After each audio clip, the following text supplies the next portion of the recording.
Welcome to Knowledgeable Education class. Today we will continue our chapter further. Industrial sector on the eve of independence. Independence के time पे industrial sector. Systematic deindustrialization is the term that describes the status of industrial sector during the British rule.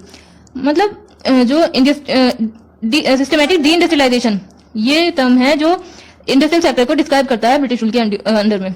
मतलब कि जो जब British rule चल रहा था तब जो इंडियन इंडस्ट्रीज थी उनका डी इंडस्ट्रियलाइजेशन होने लगा और सिस्टमेटिक तरीके से. इट इम्प्लाइड टू थिंग्स, ये दो चीजें सजेस्ट करती है. First one is decay of world famous traditional handicraft industry owing to discriminatory policies of the British government. सबसे पहले कि जो Indian famous traditional handicraft industry थी उसे उसका डीके होने लगा, मतलब वो धीरे धीरे खत्म होने लगी. और किस वजह से कि जो ब्रिटिश गवर्नमेंट थी वो डिस्क्रिमिनेटरी टैरिफ पॉलिसी यूज करती थी, मतलब अनफेयर पॉलिसीज. और सेकेंड है bleak growth of modern industries owing to lack of investment opportunity. और जो मॉडर्न इंडस्ट्रीज थी उनकी बहुत कम ग्रोथ होती थी, ब्लीक ग्रोथ होती थी. और ये किस वजह से? क्योंकि ज्यादा इन्वेस्टमेंट नहीं होता था इंडस्ट्रीज के ऊपर. DK of handicraft. Prior to the British rule, handicraft in India enjoyed the worldwide reputation of excellence and quality. British rule से पहले इंडियन हैंडीक्राफ्ट इंडस्ट्री जो थी वो उसको वर्ल्ड वाइड रेपुटेशन मिली हुई थी क्योंकि उसकी जो हैंडीक्राफ्ट जो थे इंडिया के वो काफी अच्छे थे, एक्सीलेंट थे और उनकी क्वालिटी बहुत अच्छी थी.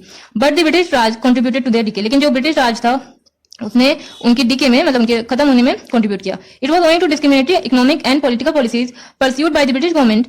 ये इस वजह से हुआ कि जो ब्रिटिश गवर्नमेंट थी वो डिस्क्रिमिनेटरी इकोनॉमिक और पॉलिटिकल पॉलिसीज परस्यू करती थी. फॉलोइंग पॉइंट्स में B noted in this regard. जो नीचे पॉइंट्स दिए गए हैं ये मतलब ये चीज बताते हैं. First one is discriminatory tariff policy of this day. The British rule in India coincided with industrial revolution in Britain.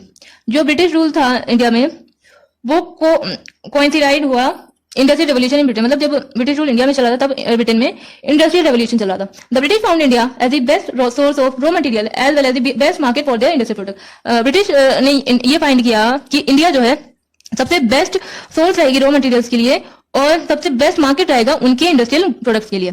Accordingly therefore discriminatory tariff policy was pursued. इस वजह से डिस्क्रिमिनेटरी टैरिफ पॉलिसी परस्यू की गई. It allowed, ये क्या allowed करती थी? Tariff free export of raw material from India and tariff free import of British industrial product into India. ये क्या करती थी कि जो जब इंडिया से रॉ मटेरियल एक्सपोर्ट किए जाते थे ब्रिटेन तब उनपे कोई भी टैरिफ नहीं लगता था. और जब ब्रिटेन के इंडस्ट्रियल प्रोडक्ट इंडिया में आते थे तब उनके इंपोर्ट पे कोई भी टैरिफ नहीं लगता था. But at the same time heavy duty was placed on the export of Indian handicraft product which reduce there competitiveness in the international market. लेकिन इसी सेम टाइम पे जो इंडियन हैंडीक्राफ्ट प्रोडक्ट्स थे जब उनका एक्सपोर्ट किया जाता था कहीं और तो उस पर काफी हैवी ड्यूटी लगाते थे, जिस वजह से उनकी जो इंटरनेशनल मार्केट में कॉम्पिटिटिवनेस थी वो कम होने लगी. As the consequence, as a result, while the British products started gaining the Indian market, the Indian handicraft products started losing their domestic as well as foreign market. इसका consequence ये हुआ कि जो British products थे वो Indian market में आने लगे और जो इंडियन हैंडीक्राफ्ट प्रोडक्ट थे वो डोमेस्टिकली भी और फॉरेन मार्केट को लॉस करने लगे, मतलब उनकी डिमांड कम होने लगी डोमेस्टिकली भी और फॉरेन में भी. Decay of handicraft was the end result. और इस वजह से जो हैंडीक्राफ्ट इंडस्ट्री थी वो डिके हो गई, मतलब खत्म हो गई. Second, disappearance of princely code. Prior to the British rule nawab, raja, princes and empress rule different parts of the country. British rule से पहले जो नवाब थे, राजा थे, प्रिंस एम्परर थे, वो कंट्री के डिफरेंट पार्ट्स को रूल करते थे. They used to patronise the handicraft because of which the Indian handicraft industry had acquired international reputation. Patronise का मतलब होता है to be regular customer of. मतलब जो ये सब थे एम्परर वगैरह, ये जो थे ये इंडियन हैंडीक्राफ्ट को पैट्रोनाइज करते थे, मतलब इनके रेगुलर कस्टमर थे. और इस वजह से जो इंडियन हैंडीक्राफ्ट थी वो काफी अच्छी इंटरनेशनल रेपुटेशन बन गई थी उसकी.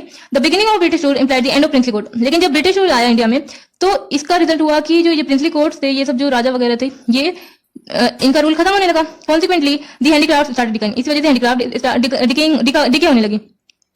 Competition from machine-made products. Machine-made products from Britain were low-cost products and gave a stiff competition to the handicraft product in India.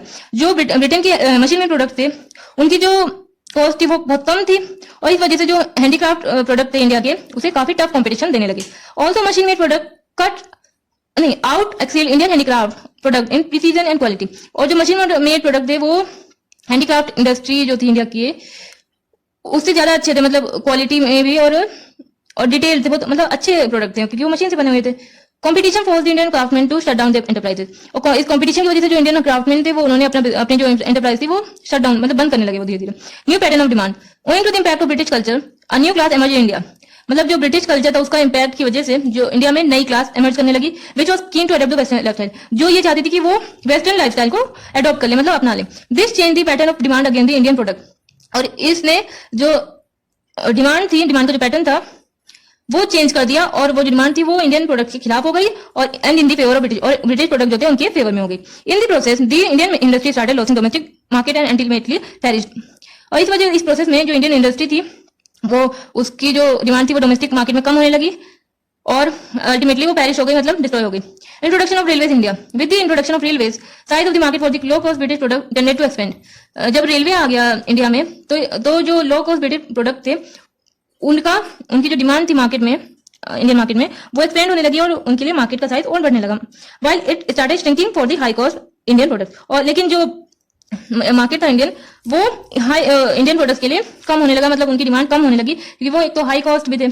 और this hastened quickened the process of decay of the handicraft, Indian handicraft. और इसने और मतलब ज्यादा मदद की कि decay of the handicraft में, मतलब और ज्यादा मदद की कि जो इंडियन हैंडीक्राफ्ट इंडस्ट्री है वो जल्दी से डिस्ट्रॉय हो जाए। Briefly, the British government converted the Indian economy into a colonial market for the British industrial good. अगर शॉर्ट में हम बताएं तो इसका मतलब ये है कि जो ब्रिटिश गवर्नमेंट थी उन्होंने इंडियन इकोनॉमी को कन्वर्ट कर दिया था कॉलोनियल मार्केट में, और ये कॉलोनियल मार्केट था ब्रिटिश इंडस्ट्रियल गुड्स के लिए। Employing exploitation of the Indian market as, मतलब इससे इंडियन मार्केट का एक्सप्लॉयटेशन होता था। पहला तो as a source of raw material, Indian market को इंडिया को जो है सोर्स ऑफ रॉ मटेरियल बना दिया गया था। रॉ मटेरियल किसके लिए? ब्रिटिश इंडस्ट्रीज के लिए। और second, a destination of demand for the British products, और इंडिया को डेस्टिनेशन बना दिया गया था ब्रिटिश प्रोडक्ट्स के लिए। In the process the handicraft industry India was finally eliminated. इस वजह से जो इंडियन हैंडीक्राफ्ट इंडस्ट्री थी वो एलिमिनेट हो गई। Bleak growth of modern industries, मतलब under the British Raj modern industries saw only a bleak growth. British rule के, ब्रिटिश राज के अंडर में जो मॉडर्न इंडस्ट्री थी उनकी बहुत ही कम ग्रोथ हुई, बहुत ही ब्लीक ग्रोथ हुई। It was only in second half of the 19th century that the modern industry showed its emergence. 19th century के सेकंड हाफ में मॉडर्न इंडस्ट्री ने अपनी इमर्जेंस दिखाई। Three observation needed to be noted in this regard. Some industry was established by the private entrepreneur, कुछ industry जो थी वो private entrepreneurs के द्वारा एस्टैब्लिश की गई। दीज इंक्लूड करते हैं iron and steel. Tata iron and steel company was founded 1907। Sugar cane, cement and paper industries, these were established in the wake of world wide scarcity of industrial goods because of the world war 1 and 2। और ये establish हुई थी क्योंकि पूरी दुनिया में जो है इंडस्ट्रियल गुड्स की स्कार्सिटी हो गई थी वर्ल्ड वॉर 1 और 2 की वजह से। The state participation in the process of modern industrialisation was limited, और जो स्टेट पार्टिसिपेशन था मॉडर्न इंडस्ट्रियलाइजेशन में वो बहुत लिमिटेड था। It was confined to such strategic areas like railway, means of communication which help expansion of the Indian market for the British product. क्योंकि ये सिर्फ उन्हें कुछ स्ट्रेटेजिक एरियाज के लिए ही कन्फाइंड था जिसने इंडियन मार्केट को ब्रिटिश गुड्स के लिए एक्सपेंड किया। There was no capital good industry worth the name. कोई भी कैपिटल गुड्स इंडस्ट्री नहीं थी। Capital goods industry produce goods like machines and industrial plants which are used for further industrialisation. Capital goods industry जो है वो produce करती है ऐसे गुड्स जैसे मशीन्स, इंडस्ट्रियल प्लांट्स, जो कि फर्दर इंडस्ट्रियलाइजेशन में यूज की जाती हैं। In the absence of this industrialisation India remain lopsided. और इन इंडस्ट्रीज की एब्सेंट में जो इंडस्ट्रियलाइजेशन था इंडिया में वो लॉपसाइडेड रहा, मतलब बिल्कुल ना के बराबर।